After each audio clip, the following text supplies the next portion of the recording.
Est-ce que tu sais, Thierry, que l'homme le plus triste au Congo, le plus maudit au Congo, c'est Kabila. On lui a tout refusé à cet homme. Je l'ai dit. Son père, c'est pas son père. Sa mère, c'est pas sa mère. Sa femme, c'est pas sa femme. Ses enfants ne sont pas ses enfants. Le Congo n'est pas son pays.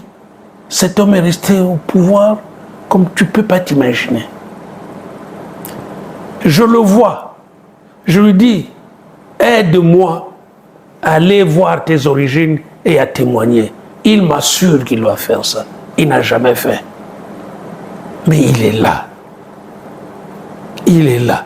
Qu'est-ce qu'il faut faire? Il faut l'abattre? Il faut l'aider? Bon, vous aurez la réponse à cette question dans mon livre qui va sortir. Tu as dit que les hommes politiques... Moi, j'ai un énorme livre. Je cherche un éditeur en France. Il est prêt. Je peux vous le montrer.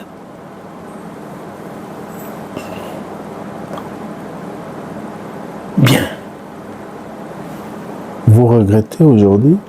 Est-ce que c'était votre seule façon de l'aider? Je suis en train de vous dire que j'avais beaucoup de pitié pour cet homme. Je vous ai dit que c'est l'homme le plus triste du Congo aujourd'hui. C'est par pitié que vous avez lancé cette campagne? Ou ce concept? Il crée des individus. Il leur donne des députés qui vont peser dans la fameuse coalition et qui font qu'aujourd'hui, je le connais de A à Z,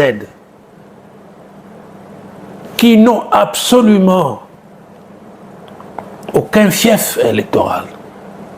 J'en connais, qui disparaissaient, qui allaient à la Cour suprême et qui revenaient et me disaient devant certains de mes amis partis, Banza Mokalai, ceux qui courent Futakatende, Lelona Bimite. Et c'est lui qui les a créés. Et c'est lui qui a fait leur force aujourd'hui. Demain, ils n'auront plus de force parce qu'ils n'ont aucune existence. Mais jusqu'à présent, ils tirent profit de ça. Ce sont ces gens. C'est formidable, hein, pour le président Tshisekedi d'avoir fait ça. Et ce sont ces gens qui sont avec... qui a fait ça. Le basculement de la majorité. Jean-Pierre Bemba n'a pas menti, mais il n'a pas expliqué l'origine de fonds. Jean-Pierre Bemba n'était pas au gouvernement de Kabila. Moi, j'étais au gouvernement de Kabila. Les 66 millions étaient payés, mais comme on ne pouvait pas ponctuer sur les comptes du Trésor, c'est Yuma Albert, qui à l'époque était président du conseil d'administration de la GECAMINE, président du conseil d'administration de la Banque centrale et président de la FEC. C'est lui, au fait, qui gérait tous ces fonds-là qu'on ramassait chez les miniers. Vous savez très bien que les budgets tels que nous les présentions à l'époque ne reflétaient pas la réalité. Il y avait beaucoup de recettes qui échappaient au contrôle de l'État. Il y a des recettes qu'on percevait parallèlement. Je me rappelle même, Sami Badibanga est là, il était notre premier ministre. Je me rappelle quand on a été nommé, on n'avait pas assez de cash. On était ensemble au GLM. Le président Kabila, on était avec même John Numbi. Ils ont fait Néhémie, Moulania, on a fait appel la nuit au président Yuma Albert pour amener 10 millions de dollars. C'était lui qui avait l'argent. Et c'est de cadres-là qu'on payait. Mais comment on payait? Quand l'argent était récolté, l'argent des miniers qu'on récupérait, puisque vous savez, il y avait beaucoup de contrats miniers qui n'étaient pas déclarés au CAMI, au gouvernement, c'est Yuma qui gérait ça.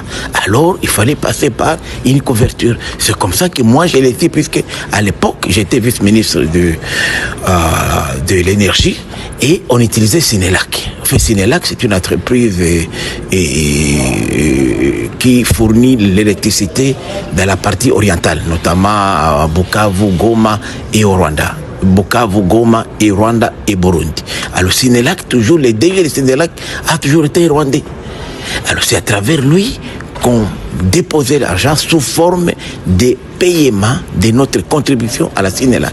J'ai même effectué moi-même une mission de contrôle. J'étais recadré à l'époque par Némi Moulania et par le ministre des Finances, Yad Mouland, qui ne voulait pas que je puisse savoir plus sur ces dossiers-là. C'est un dossier bien connu, parce que c'est comme ça qu'ils avaient mis, puisque dans la Sénélec, en fait, comme c'est tripartite, et les deux G étaient rwandais, les directeurs techniques congolais et les directeurs financiers étaient burundais. Voilà comment les choses s'est passées. C'était juste une couverture. C'est ce que peut-être Jean-Pierre Bemba n'a pas pu expliquer en détail. Moi, je l'explique parce que j'ai été à la tête de ce ministère-là. Je sais comment l'opération s'est passée. Tout le monde savait que quand on avait besoin de cash, on recourait à Albert Youm. Alors que le ministre des Finances était là, la Banque centrale était là. C'est lui qui avait des cash. Puisque vous savez, dans le secteur minier, c'était les cash. Même aujourd'hui, je suis dans le secteur, je vous dis, vous voulez avoir aujourd'hui 100 millions de dollars, dans 24 heures, chez les miniers, vous les avez. Vous avez chez les Chinois, les Indiens, ils vous amènent des sacs de l'argent. Même jusqu'aujourd'hui, l'argent est là, des cash. Ce sont déjà quittés avec des cash. Donc, c'est quelque chose qui n'est pas... 66 millions, c'était rien à l'époque. Pour rassembler 66 millions. Moi, je ne vais pas parler de 15 ans ou de 12 ans. Moi, je parle seulement de 5 mois que j'ai, donc de fin 2016 à début 2017. Ça, c'est ce que j'ai vécu. Ça a continué. C'était une opération avant. Ça, je ne sais pas. Moi, j'ai fait ce témoignage lorsque j'étais moi-même à la tête du ministère de l'Énergie. Mais les restes, je ne sais pas si ça a continué ou ça pas. Moi, je parle de la période où j'étais là. Je ne sais pas si avant moi, la même opération, certainement avant moi ça existait, mais après moi je ne sais pas si ça continue. Mais je présume que ça pourrait être une des causes des conflits. Lorsque le budget a presque doublé, je me suis dit certainement, ce sont ces ressources-là qui n'étaient pas comptabilisées, qu'on a pu canaliser vers les trésors public pour que les budgets soient grossis. Parce que c'est pas possible que dans un même pays, avec les mêmes assujettis, avec les mêmes structures, que d'un coup, les budgets puissent doubler de 100%. C'est impossible.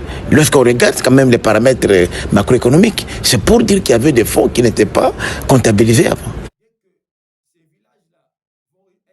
J'ai des preuves puisque j'étais au gouvernement.